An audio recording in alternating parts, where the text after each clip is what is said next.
pa se hande het die tekens van harde werk gedra. Elke dag het hy opgestaan met die verantwoordelikheid om vir sy gesin te sorg.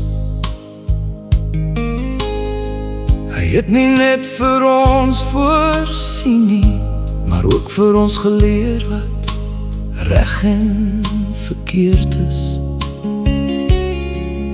In die aande by die kombuistafel het hy ons geleer uit die lewende woord. Daar het ons gesien hoe belangrik God vir hom was.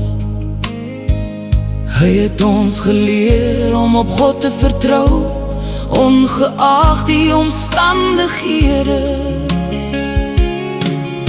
My pa was 'n sterk man, nie omdat hy altyd die hardste gepraat het nie,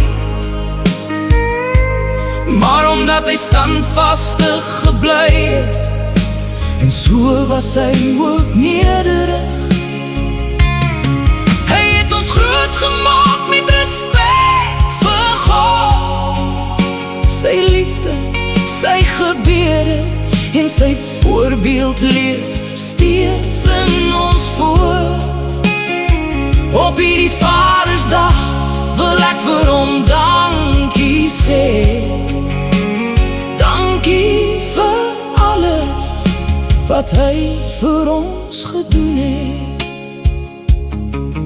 Daar was tye toe dinge moeilik was. Daar was uitdagings wat groter gelyk het as wat ons kon hanteer. Maar pa het aangehou glo dat God sou voorsien. Wanneer onsekerheid gekom het, het hy op sy geloof gestuur. Ek onthou hy vir ons gebid het. Ek onthou die omgee in sy stem. Die dinge wat hy vir ons geleer het, dra ek vandag nog saam. My pa was 'n sterk man, nie omdat hy altyd die hardste gepraat het nie, maar omdat hy standvastig gebly het. Hy het ons groot gemaak met respek vir God. Sy liefde, sy gebede en sy voorbeeld leef steeds in ons voort. Op hierdie Vadersdag wil ek vir hom dankie sê. Dankie vir alles wat hy vir ons gedoen het. Wanneer ek terugdink aan die jare saam met hom, sien ek hoe God se hand deur ons lewe gewerk het.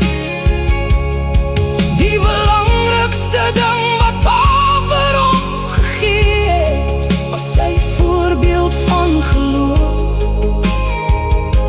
Hy het gewys dat Jesus eerste moet wees. Dit bly die grootste les wat ek van hom ontvang het. My pa was 'n man van geloof, 'n man wat God vertrou het in goeie en moeilike tye. Hy het sy kinders lief gehad en vir hulle gebid. Hy het vir ons gewys hoe om die Here te dien. Vandag Here kom met dankbaarheid. Sy invloed leef steeds in my hart. Dankie pa vir alles wat jy vir ons beteken het en steeds beteken het.